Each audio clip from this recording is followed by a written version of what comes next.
You're listening to the Helpful NPCs podcast. We offer ideas to make your tabletop role-playing games even better. The Helpful NPCs podcast is not safe for work. Our immaturity is matched only by our vulgarity. You can check us out at helpfulnpcs.com or contact us at info@helpfulnpcs.com. Welcome to the Helpful NPCs podcast. I'm Ryan. I'm Thomas. And I'm Jake. And today's podcast topic is telling your players no.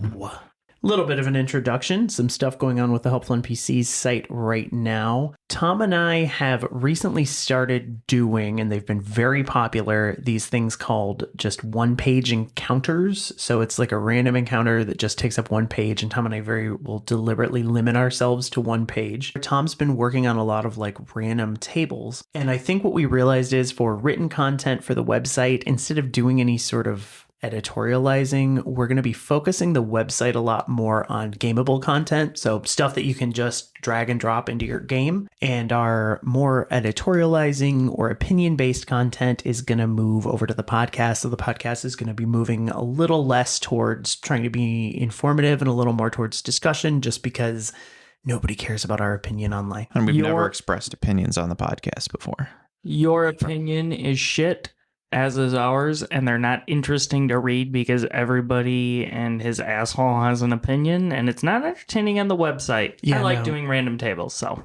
The internet is largely filled with articles that are just opinions, and so we're kind of trying to move away from that on the website and a little more towards pushing that stuff in the podcast. So I think that'll be a little more entertaining. Plus, I'd rather hear other people's thoughts and opinions when I say something. So, story time. I don't allow multi-classing in my Dungeons and Dragons games. Why is that, Ryan? Well, thank you for asking, Jake. It just so happens that I don't think the 5th edition of Dungeons and Dragons is designed to handle multi-classing very well. A good example is the 3rd edition of D&D is clearly designed around multi-classing.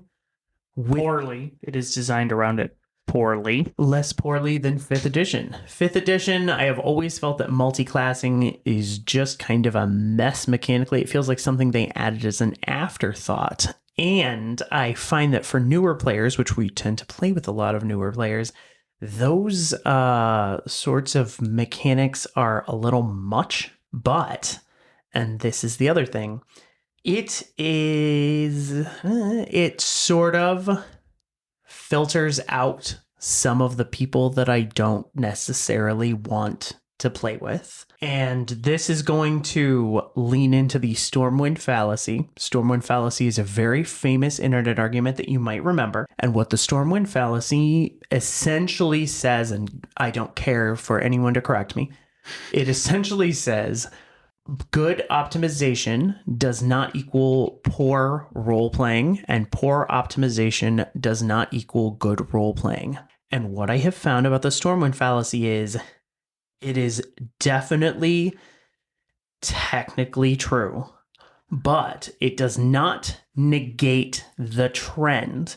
And the trend that I have kind of found is when I see a player that I think is going to be a little bit of a problem, or I'm discussing, my game with players that have traditionally been a little bit of a problem, and I say, oh, we don't have multi-classing in our game, we don't use that rule. I see this little wince, and I no, it's gonna be a problem player. So I should say our game's not super duper role-playing, heavy role playing. We absolutely do engage in character building. I actually give all of my players a bonus feat at first level, which I think is enough optimization for most players. But we aren't really interested in people testing out their weird Babylonian death god builds with Can I interject here?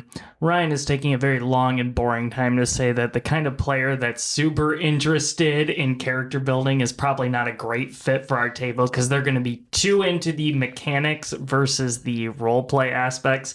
And frankly, if you are the kind of person who can't play a character without min-maxing it to the extent that you need multi-classing, well, I don't want your coffee lock or your Sorkadin at the table. You know, I was trying to be a little more diplomatic in how I said it, but if you want to be a bitch, yes, I probably don't want them at my table. The way people who like love multi-classing come off to me, it's, you know how like miniature painting is a hobby in and of itself? Aside from the game. Yes. Yeah.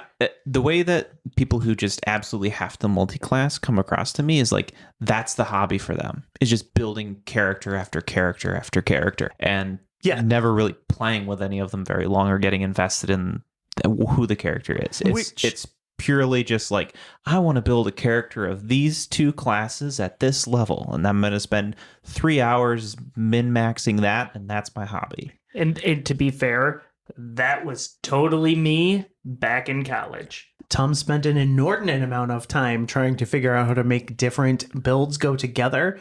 We are aging ourselves here, but this was 3rd edition D&D, which I will say absolutely is built around multi-classing. That was a lot of our college years, was like trying to work in those builds, and that very kind of Magic the Gathering board gamey type of character build. I don't necessarily want to play that way now.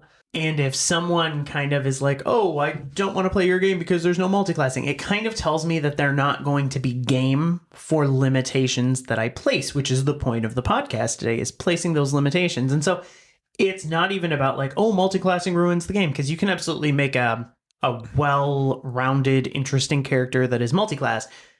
Half of it is, are you going to be game for limitations that I want to place, because it is in the DM's purview to place limitations. And I think most people are better when they are working within limitations. Tom and I have done some cool work on our website with those one-page encounters, and we are very strict with ourselves. Like, if it doesn't fit into that one page with some art, it's not going there. The way we're going to structure the podcast today, we're going to kind of delve into 2 topics. The first is setting your options or setting your limitations for players. And the second is going to be drawing a hard no at like a player action. And we'll kind of delve into when you should and when you shouldn't. Part 1. Setting options. I want to say, first of all, options are optional, which is kind of a dirty thing to say in the current gaming community. But the idea that if it's in the book, you're supposed to be able to play it is actually kind of new. Like the idea that everything in the book is what's there for you to play is kind of new.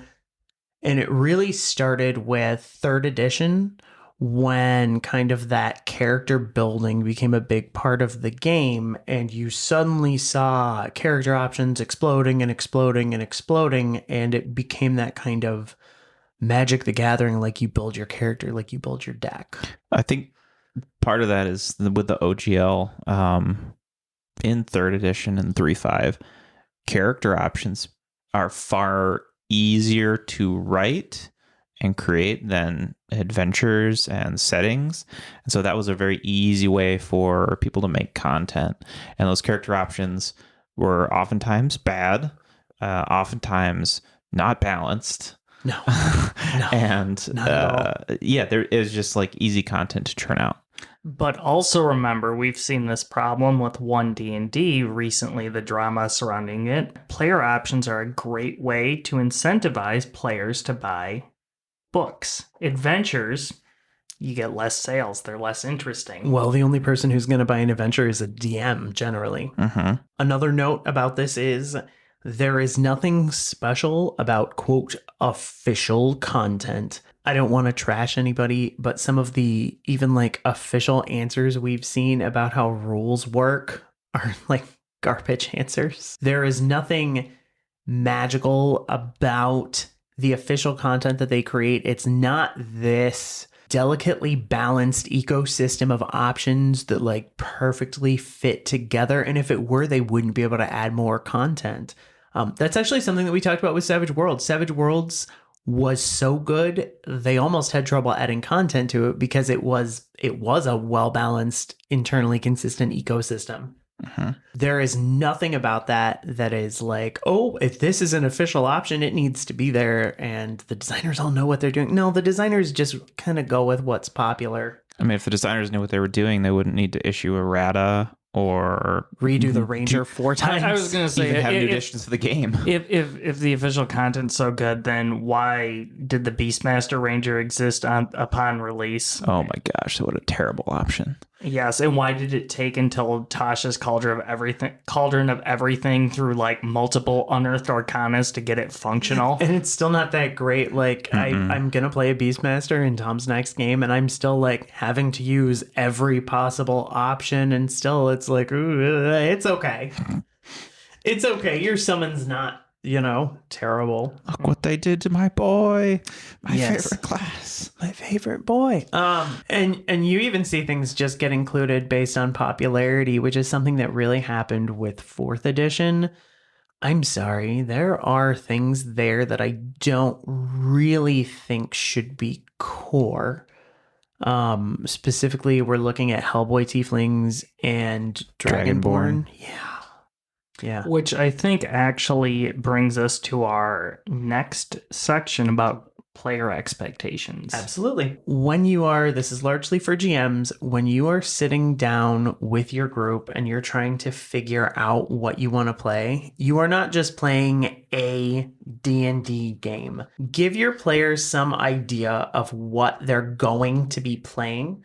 Or what kind of game you're doing. So, for example, if you want to do a heist game, be clear, like, hey, we need to have rogues and rapscallions.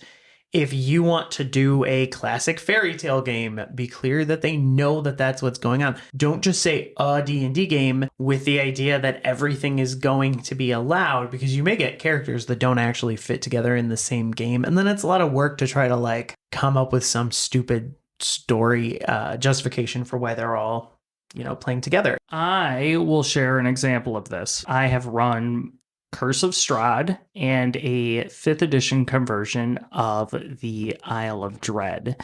In Curse of Strahd, I was very everything goes, and I found it deleterious to the tone of the game to have a whole bunch of weird fantasy races wandering around a Victorian horror setting. We're looking at you again, Dragonborn. Yep.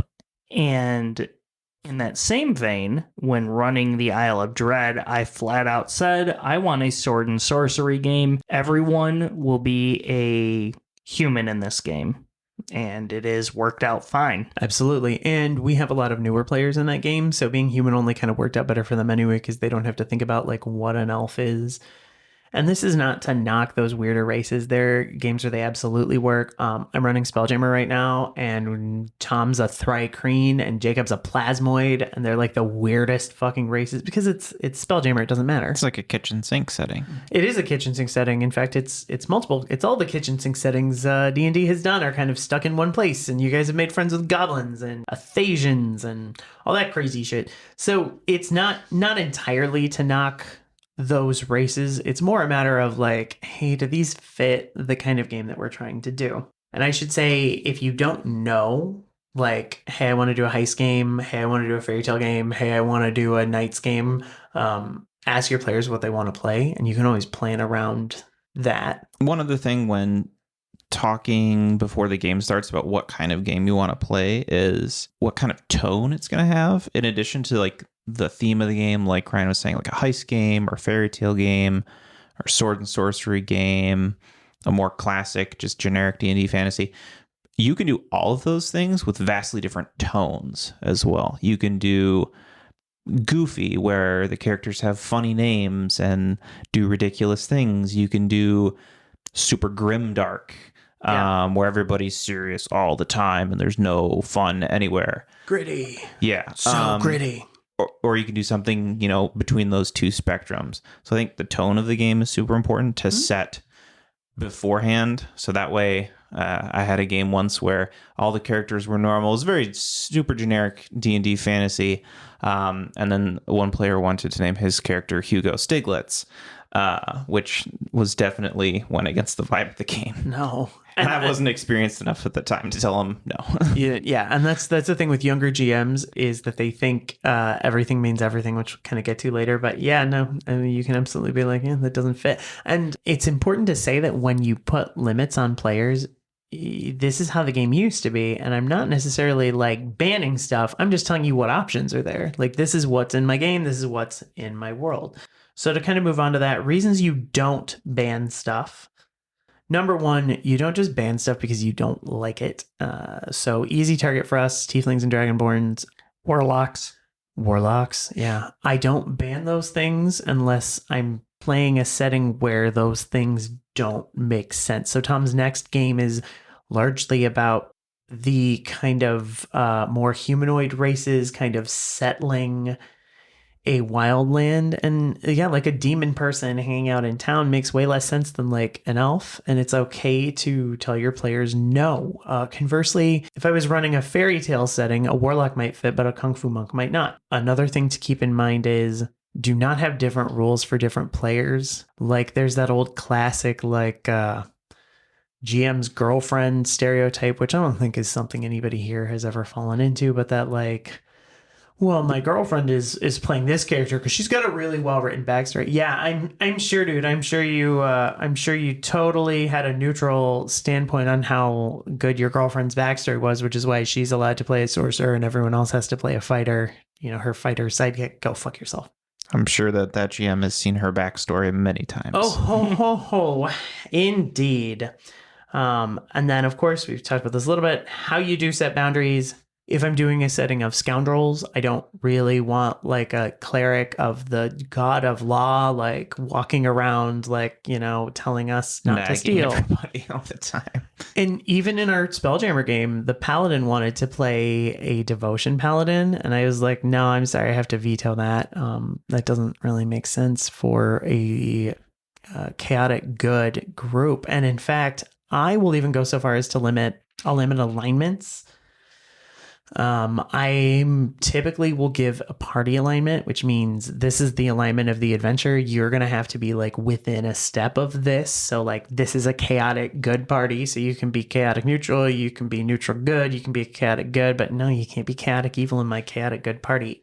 Unless there's a very specific, which we've talked about before, like very specific plan for how that's going to work in there. And like, that's okay to do, but be really careful with that. Uh-huh. And then how you handle players. So first of all, it should be obvious, but be fucking respectful in how you tell a player they can't play their concept or what they want to play. Don't tell them if their thing is fucking stupid, even if it's fucking stupid. Yes. A lot of ideas are fucking stupid. Don't tell them that. Second of all, explain why. I touched on this. Not every alignment fits every campaign. Not every race fits every setting. Not every class fits every party. Like if the party has 2 clerics and someone comes in and wants to play cleric 3, it's okay to be like, well, we already have that. And suggest alternatives. Like tell them like, no, I think you should do this instead. And they don't have to take your alternative, but you know, just go in with respect and say, hey, I don't think this will work out. Have you considered this? That's all you have to do. I think the alternatives too, if you take the time to really understand why they want to play that particular character, like do they want to play a class because they've never played that class before, or do they want to just play a character that looks cool, or did they recently watch a piece of media and they're just trying to ape their favorite character from that?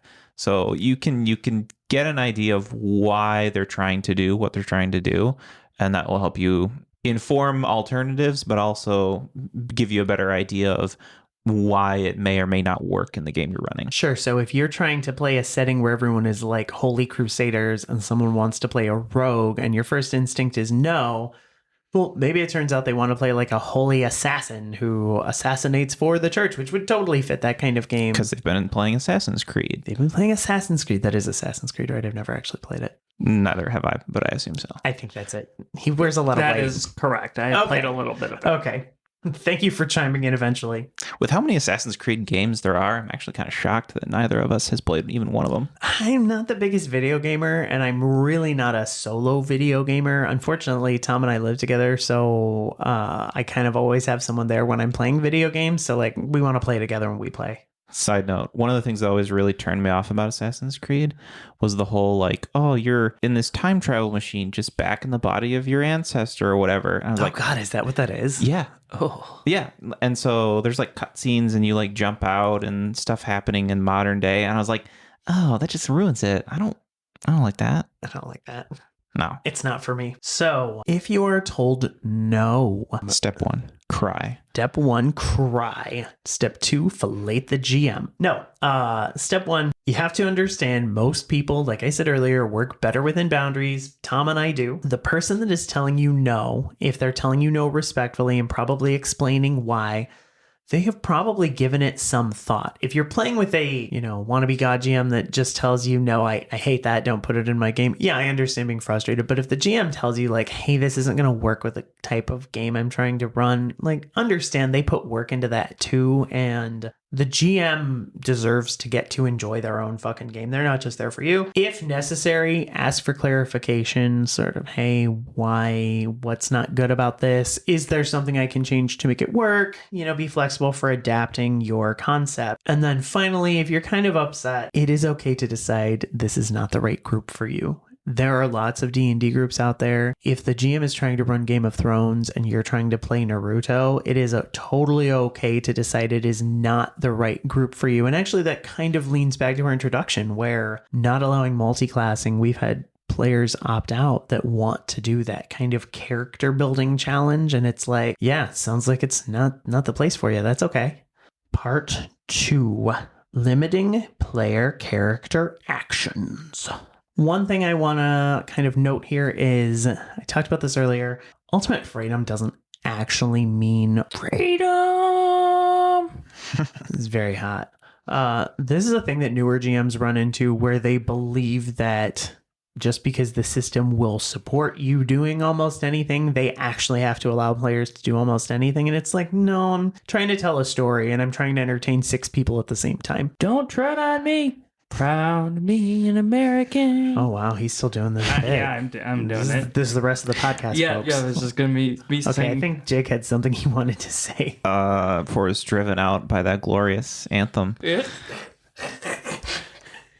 Oh no, so what I was gonna say was, I used to kind of pitch the concept of a role-playing game to people by saying like, yeah, it's like a video game except you can do anything. I don't do that anymore. No, because sometimes you can't. Sometimes you're like, no, you're not doing that. Yeah, if you tell people they can do anything, they're like, oh, okay, I'm just gonna goof off and do whatever I want and not consider other players or the GM or anything. Not only that, but my experience with video games is I don't really like sandbox games because I actually think they're kind of directionless and boring. You just kind of wander around and there's shit over here and there's shit over here. And Tom thinks he likes them, but he likes the idea of them. Yeah, Tom, telling you what Tom. you think. Yes, I'm not responding to the bait. It is not improv theater. So that is another thing that you commonly pitch to players. And there are elements of improv theater in playing Dungeons and Dragons. Absolutely. But you do not have to say yes and just because you fucking say it in improv theater. Sometimes ideas are stupid or disruptive. It is what it is. Sometimes that idea is stupid, disruptive, or out of character. And it's totally okay to be like, oh, I'm telling you no instead of yes. And this is a big one. Players do not have the right to ruin the game for anyone else, including you. If the player is trying to be disruptive or they're doing something so retarded that it is disruptive, it's okay to be like, nope, it doesn't happen. And that's not something you should do very often. I should say that telling a player like, hey, no, you can't do that. That's a scalpel, not a sword. You don't do that just because you don't like it. You don't tell them no because you don't like what they're doing. And you don't tell them no just because you don't anticipate it. I'm not going to call anybody out, but I know a GM who has told me no because it's in the book that you can't do that. And It's in the poorly written linear adventure. Yes, it is. So I actually was told that once. And I was like, Was that actually in there that you literally couldn't do that, or it just wasn't one of the options that they talked about? No, it literally called out that you could not, because there's something very tactically smart that I wanted my character to do. And the GM couldn't even bother coming up with like bullshit like, oh, it's enchanted, so you can't do that. I was just like, no, it's in the book that you can't. Yeah, go fuck yourself. Should have obviously been house ruled. If you do not anticipate something that players want to do, and this is something that took me a long time to come to, it is totally okay to be like, give me a minute to think about what I want to happen. When I was younger, I had this idea. It's sort of like writing prose. I had this idea that you needed to be this like exquisite storyteller. And of course, I automatically know what's going to happen. Like I'm generating a world in my brain. And as I've gotten older, it's totally okay to be like, okay, give me just a second to think about what I want to happen. And usually when I take that second, my idea is better after I've taken that second. So it's totally okay to take your second, but you can't just tell them they can't do something because they don't anticipate it. And if you're totally stumped, it is okay to turn it around on them. What do you think will happen if you do that? Oh, yeah, that's a good idea. Yeah. Or what are you trying to accomplish specifically? Mm-hmm. And another note here is if your players are doing something disruptive, talk to them like a fucking adult. There is a piece of advice or a type of advice that shows up all over fucking Reddit that is fucking garbage advice. Hey, my player's doing something disruptive, and instead of just talking to them, it's, well, what they need are consequences of those actions. So they stole that item they shouldn't have stolen. So now bounty hunters are after them, and it's okay to GM that way, but your game world is not passive aggressive. You don't have to use mechanics and tools the game gives you to address an issue with the player, not the character. Absolutely. Just like take the person aside and be like, hey, you're being really disruptive, man. Oh man, I hate this guy, but I just can't roll to beat his perception score, so I guess I'll have to deal with it. Oh man, the game has to handle it, not me. The your actions have consequences is the GM version of it's what my character would do. It is. It really is. It's so shitty. It's so shitty. And it's so could be circumvented by talking to the fucking person, especially because they might think it's fine. They might think, oh, cool, the game world is adapting to what I did and I'm generating a story. They might not realize you're pissed off. Don't use your game world passive aggressively. Like sit down and have a fucking conversation with them. But do it alone with just them. Don't call them out in front of other players, especially if you don't know them that well. Do it privately. It depends on what it is for me. So if it's like, okay, we had something last night actually where the paladin wanted to do something very unpaladin-y, and I don't mind telling that dude like, no, I'm sorry, that's in your vows. You're not gonna do that. You're not gonna agree to take the Nothic off the planet and then space him. No, I'm sorry. So times that it is okay to say no, or you should say no. First of all, you are unwilling to GM that content. I don't know what stuff you guys have. I have here, I will not GM sexual violence. It doesn't exist in any, I don't know if you guys have ever noticed. It's never in any games I ever run. Although I don't see what the problem is with laying on hands rubbing your nipples. I really don't. Oh, that was weird and gross. God, I hope he wasn't serious about that. It's kind of funny. I will say the very best game session I've ever run did have undertones of sexual violence to it. This long story is kind of Silent Hill-like almost. I would not do it today because I mostly play with people that I don't know super well these days. And I'm like, I don't know people's histories. Listen, you have no idea. Almost everybody has had their life touched by sexual violence in some way, whether you know it or not. You probably know someone. It is just, it doesn't belong in my games. I'm not comfortable GMing it. And I think it's really hard to do maturely. You're going to end up with like a Game of Thrones. Honestly, most sexual content. That sort of thing is like when you write about it or make a movie about it or whatever, like you're trying to say something. You're not trying to say anything profound with your fucking D&D game. You're there to have fun with friends / acquaintances / strangers. So there's 0 point to including that. Wait. Is Last House on the Left making a statement? Actually, Last House on the Left is making a statement. I've never actually seen it. Well, I'm sure they are, at least in the creator's mind, trying to make a statement. Absolutely. Last House on the Left is making... You should know the genre you're talking about before you... Fine, Straw Dogs. I didn't see Straw Dogs, so I don't know. I spit on your grave. I think the statement there that is not making just a statement. Murder. That's just a weird movie. Abuse you. That's just weird. Animal cruelty does not show up in my games. In fact, in my 1 pages, the animals always happen to either be about to panic or they ran away. Like I'm never like, oh, the mercenaries attacked the merchant and slew all his horses. Like, not my games. This is where we need to bring up the obligatory, the X card and lines and veils, which I think I dislike those mechanics. I also dislike those mechanics. My games generally just don't include that content. I'm going to defend the X, but go ahead with your point. They are valid for games with more mature themes, and I can understand their use at convention games. And I'm being diplomatic as I'm saying this, but Hold on. I will not use them at my table. Let's explain what it is. What the X card is a little note card everyone has in front of them at their table that is primarily used at game conventions that has an X on Got it. a big old X on it. Big old X on it. And if you are not comfortable with the content for whatever reason, you put your hand on it, the GM acknowledges it, we move on. That's it. The GM just moves on. That's the whole thing. My games are so PG-13 most of the time that we've never had to have anything like that at our games. Even at con games where it's been like heavily explained and everybody establishes their lines or veils and all of this stuff, which we'll talk about, I've never seen anyone actually use it. No. Most of the time people aren't there to play out weird sex stuff, though.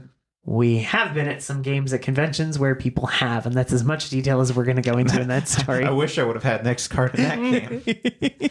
And so I wish I would have had an end game early card that I could have slapped repeatedly until my hand fell off. I did have an end game early card, Jake. It was my narrative card. Anyway. Should have played it earlier. So we should also mention lines and veils. Lines are things that are generally set up during session 0, which are topics where you say, nope, we're not going to touch this topic at all. Veils are things where you can allude to it, but it's basically a fade to black scenario. Mm-hmm. And I should say, I absolutely do include in descriptions of my games when I'm looking for new players what limitations I have. So for Spelljammer, for example, I was very clear slavery and cannibalism are a part of that setting. I was also very clear that I will not describe sexual violence at the table. And I said sexuality is generally PG-13, so it is okay to establish that stuff because I don't want to be in some weird game where some weird fetish shit happens. Yes, I just will not use a specific mechanic. I will just establish those boundaries up front, and I expect if a person has an issue with some content to address it with me like an adult. Mm-hmm. And it should be said, if it is something that is making you or another player uncomfortable, hard no, end of discussion. Just say, nope, that doesn't happen. We're not going there. You can just say we're not going there and move on. And of course, the caveat is, because I don't use those, if you have an issue, you can seriously just say, hey, I'm not comfortable with this. And now, if they are doing something that is disruptive or out of character, you don't have to take as hardline of a stance on it. I'm going to recommend just telling them, hey, I don't think that fits your character. And what I would say to that is give them a chance to explain, because they may have a rationale that you think about and you're like, oh, okay. But I mean, you still need to be willing to say, no, I don't agree. We're going to say no. I've come across it more in the sense of it's not necessarily that what they're doing doesn't fit their character. It's that what they're doing doesn't make sense from a common sense perspective of what their character knows. So they're metagaming a little bit. Mm-hmm. I'm like, would your character really do that based on the facts that they know, which are X, Y, and Z? Take a look at what you're trying to do. Would they really do that? Mm-hmm. And if they continue to persist, I will either be like, most likely I'll be like, I don't really think that they would. Like, that doesn't make sense from just a common sense perspective. Yes, and it is hard not to metagame. We all kind of find ourselves doing that. We even had a moment in Tom's current game where my character prepared control water, and I was like, for a moment, I'm like, am I metagaming because my character, because I know this dungeon's going to have some water in it. And then I was like, no, because we know the enemies are aquatic. It does make sense to, like, prepare aquatic spells for an aquatic adventure. You're on an island in an ocean. Yes, it is okay to prepare control water without it being metagaming. But you have to kind of be conscious of that. It is annoying if you catch yourself metagaming. Also, there are certain things that are like, no, you wouldn't do that or you're ruining the game. Like, I shoot the king. I shoot the king. That's a very common one. I shoot the king. I kill the guard. I attack the guard. No, you don't. And I would rather just tell them no than have to DM like, oh, you shot the king, and now as a consequence for that, you're going to jail. Like, I don't want to do your prison game. Just tell them no. Well, I'm faster than all the guards, so technically I can outrun them all. Yes. And then I can teleport away. Nope, the guards capture you. In fact, the guards just kill you. No, actually, They just kill you on the spot for killing the king. Roll a new character. the guards Fuck are you. all rogues and they're all dashing, so you can't outrun the rogues. No, I don't want to do any of that shit. I want to just tell them like, hey, this is a game about saving the princess. You don't just throw your sword at the king because Neener, I can do anything. It's Dungeons and Dragons. I can do anything. Like, no, please don't do that. So it's okay to just say, hey, that's disruptive. And you're allowed to put boundaries on other player things, stealing from the party. We had a game once where a rogue we were playing with basically bankrupted the entire party, and it wasn't fun, and it created a lot of tension. We were in our 20s. Actually, Tom wasn't even. Tom was 19 and I was 21. So we were babies, and we didn't know how to deal with it maturely. And what we should have done was just sat her down. And then when I had to GM for her later, playing the same character, basically, I told her like, hey, you can steal a small amount of treasure because I know you like that idea that you're swiping treasure that the party doesn't see. There's always going to be like, you can swipe some of the treasure, but you're never going to take the big stuff, including magic items. Never let her like swipe magic items from the party. And she was totally happy with that because she liked the trope of stealing from the party. I think we might have touched on this in a previous podcast. I don't know. Now, if the players are hogging attention from the other players, and that is everyone's bored because someone decided to run off and do a private stealth mission, or they're doing a shopping scenario while everyone else is trying to have an adventure, introduce your players to the concept of the camera. So what does that mean? That means look at the player, nicely but firmly just say, oh, okay, the camera's not on you right now, though. And then move on to the other players. And you have to kind of alternate attention between everybody. But it's very easy to just tell your players, like, hey, we're not looking at you right now. So no, you don't do that. If you are told no, how to handle that graciously, because it can be a frustration, especially Flip the table. flip the table. Punch the GM, Hurl your dice.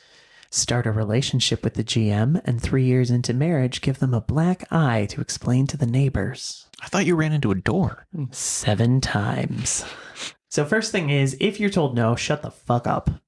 Honestly, drop it, shut the fuck up. If you know the GM very, very well, I did do this recently, you can sort of be like, whoa, I don't think that's fair.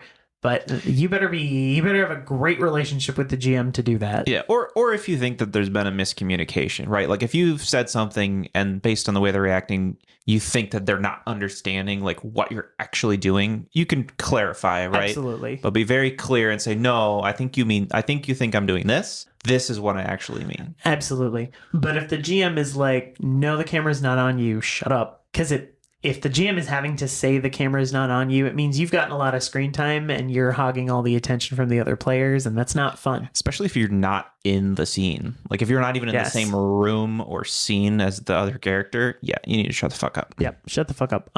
Or if the GM is like it's something, again, we're back to the sexual assault. If it's something where the GM's like, nope, that doesn't happen, you should shut the fuck up because it didn't happen and you made someone uncomfortable or something got weird, just shut up. You can always bring it up to the GM later. I am going to say we had a specific thing recently where I did not agree with Tom's ruling, and I did talk to him about it later because I thought it was bullshit. It was minor illusion.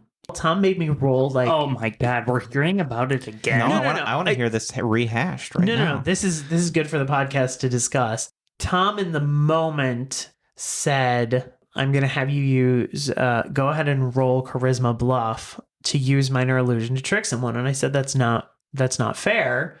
It's based on how good I am at the magic, not based on how persuasive my character is. And anyway, I argued at the table, which I should not do, and I know better. And we did discuss it later, and you ultimately agreed that probably was not the best way to run it. But my character wasn't good at those things. My spell didn't do anything. That is correct. I ultimately agreed, and it was an error in the moment. I did have a reason for why I ruled it that way. And if I understand your reasoning. I'm going to guess what the solution was. The minor illusion should have given you advantage on the check. No. No, it was No. my reasoning was what he was proposing was so outlandish that the minor illusion allowed him to make a bluff check or a deception check. I don't agree with you. Deception check in the first place, otherwise it wouldn't have been possible. Gotcha. However, as I said, I ultimately agreed with him and I would run it differently in the future, but you know what? It was off the cuff, so eat shit.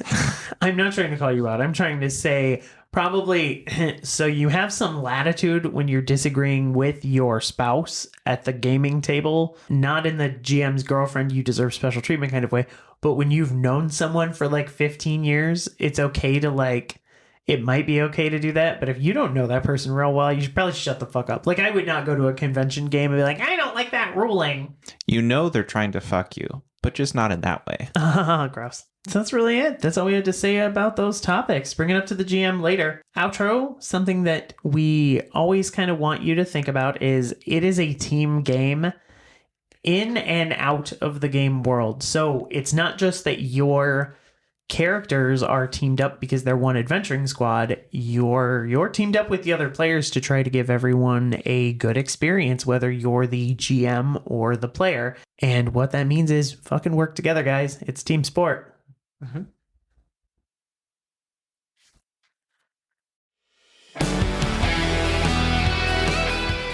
Thank you for listening to the Helpful NPCs podcast. For more content, check us out at helpfulnpcs.com. If you have any feedback or requests for topics, you can reach us at info@helpfulnpcs.com.